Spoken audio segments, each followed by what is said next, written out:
Hello guys, welcome back to my channel easy science classes में। तो आज हम पढ़ने वाले हैं मराठा साम्राज्य। मराठा साम्राज्य यानी राजस्थान के इतिहास में एक नया इतिहास। मराठा ने किस प्रकार राजस्थान पर अपना आधिपत्य स्थापित किया था, उसके बारे में इस लेक्चर में हम जानने वाले हैं। तो चलिए स्टार्ट करते हैं आज के इस लेक्चर को और इस टॉपिक को करते हैं फिनिश। आइए स्क्रीन पर। तो पढ़ते हैं मराठों की एंट्री, यानी मराठों ने कहाँ से एंट्री की राजस्थान में, उसके बारे में। तो मराठा जो थे वो राजस्थान के दक्षिणी एरिया से राजस्थान में घुसे थे, यानी मेवाड़ के क्षेत्र से राजस्थान में घुसे थे, यानी नीचे से राजस्थान में आए थे। तो पढ़ते हैं हम मराठों की एंट्री कब हुई थी, तो वो हुई थी 18वीं शताब्दी में। मराठी दक्षिणी राजस्थान यानी मेवाड़ी क्षेत्र से प्रवेश किए थे, ये हमने अभी जाना है। मई मई 1711 ईस्वी में प्रथम बार मराठों ने मंदसौर के निकट मेवाड़ी क्षेत्र में धन इकट्ठा किया और महाराणा संग्राम सिंह, जो कि उदयपुर के महाराजा थे, उन्हें जब मराठों के बारे में पता चला तो उन्होंने जयपुर के महाराजा जय सिंह व मुगल बादशाह मोहम्मद शाह को बताया कि मराठा राजस्थान में घुस चुके हैं और वे राजस्थान में राजाओं को जो है वो भिड़ा रहे हैं आपस में और लड़ा रहे हैं। 1724 में मराठा आक्रमण में तेजी हुई। 1724 से यानी 18वीं शताब्दी यानी 1700 से 1800 तक मराठा घुसे। 1711 में सर्वप्रथम मराठों ने आक्रमण किया राजस्थान पर। 1724 में मराठा आक्रमणों में तेजी आई और 1732 ईस्वी में मराठों ने सवाई जय सिंह यानी मालवा के सूबेदार थे जो उन्हें घेर लिया। सवाई जय सिंह ने हार मानकर 28 परगने मराठों को दे दिए, यानी जब 1732 ईस्वी में मराठों ने सवाई जय सिंह को घेरा यानी पकड़ा, तो सवाई जय सिंह ने हार मान ली और 28 परगने थे, जो जमीन थी, क्षेत्र थे, वो मराठों को सौंप दिए। अप्रैल 1737 ईस्वी में बूंदी के प्राचीन शासक बुद्ध सिंह ने मराठा सहायता प्राप्त कर दलेल सिंह को गद्दी से हटा दिया। यानी बुद्ध सिंह, जो कि राजस्थान के एक प्राचीन जो बूंदी क्षेत्र था, वहाँ के प्राचीन राजा थे, पूर्व राजा थे, उन्होंने मराठों की सहायता की और दलेल सिंह, जो कि गद्दी पर बैठे थे, दलेल सिंह को हटा दिया मराठों ने बुद्ध सिंह की सहायता से, और बुद्ध सिंह ने वहाँ का राज ले लिया और इसी प्रकार मराठों की सहायता भी होने लगी। जब राजस्थान के राजाओं की आंखें खुलने लगी कि मराठा यहाँ पर धन इकट्ठा करने के लिए आए हैं, तो उन्होंने धन के बल पर मराठों को निकालने की कोशिश की, बट वे सफल नहीं हो पाए। क्यों? शक्ति के प्रयोग के बारे में सोचा तो शक्ति का प्रयोग भी उन्होंने किया कि जुलाई 1737 को जयपुर, जोधपुर, उदयपुर, कोटा, किशनगढ़, नागौर, बीकानेर के शासक मेवाड़ के हुरडा नामक स्थान पर एकत्र हुए।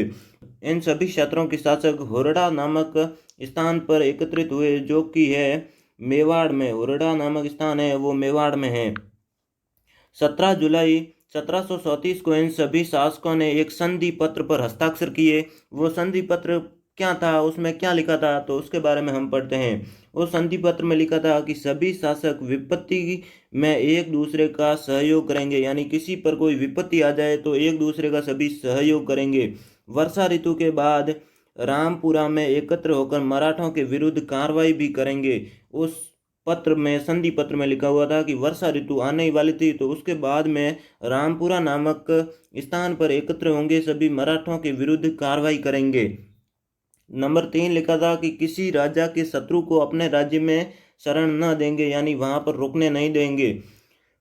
इनकी सभी की शपथ ली। ये 3 मांगे थी उसमें संधि पत्र में। शासक इसमें असफल रहे, यानी ये सब नहीं कर पाए। 1735 में मालवा पर अधिकार प्राप्त करने के बाद मराठों को राजस्थान पर आक्रमण करने के लिए आसान मार्ग मिल गया। यानी जब मालवा पर अधिकार प्राप्त कर लिया मराठों ने, तब राजस्थान में आसानी से वो घुसने लग गए, यानी आसानी से मार्ग मिल गया उनको। 1735 में मुगल प्लस राजपूत मिले, यानी ये दोनों मिले आपस में कि हम मराठों से युद्ध करके मराठों को निकालेंगे। तो मराठों को निकालने के लिए इन दोनों के बीच में आक्रमण हुए, यानी ये दोनों लड़े, उसमें भी मराठा विजय हो गए और मुगल और राजपूत दोनों भी हार गए और मराठा विजय हो गए।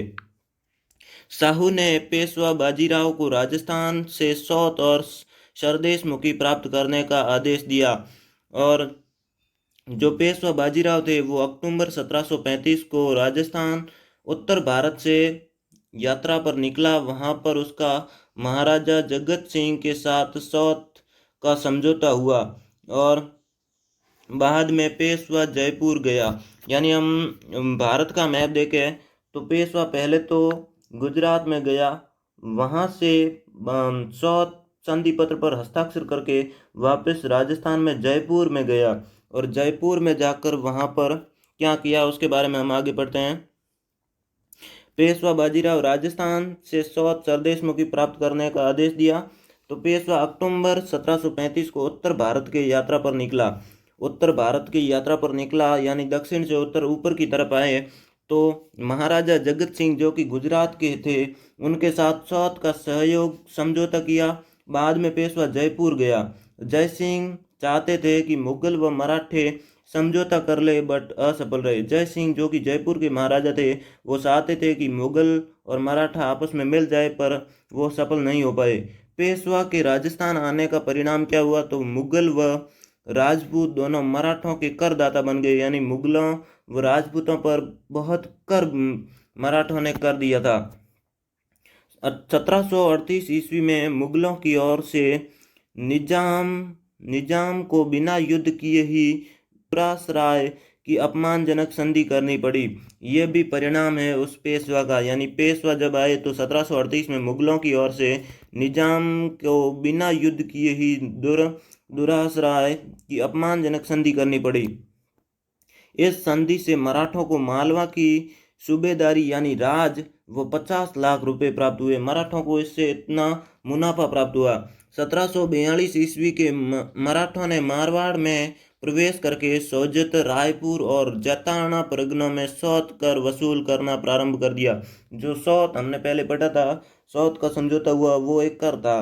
तो 1742 ईस्वी में मराठों ने मारवाड़ क्षेत्र में, सोजत क्षेत्र में, रायपुर क्षेत्र में और जैतारण में प्रवेश करके उनमें परगनों में, ये जो क्षेत्र हैं उन परगनों में सौत कर वसूल करना शुरू कर दिया। मारवाड़, सोजत, रायपुर और जैतारण नामक क्षेत्रों पर सौत कर वसूलना प्रारंभ कर दिया। और 1761 से 1791 के मध्य राजपूत शासकों की कमजोर स्थिति के कारण राजस्थान में मराठों का प्रभुत्व हो गया। यानी मराठों का जोर लग गया 1761 से 1791 के बीच में। जब 1787 में राजपूतों ने संगठित होकर तुंगा नामक स्थान पर मराठों को हरा दिया, जिससे 1791 के बाद मराठा शक्ति कमजोर होने लगी।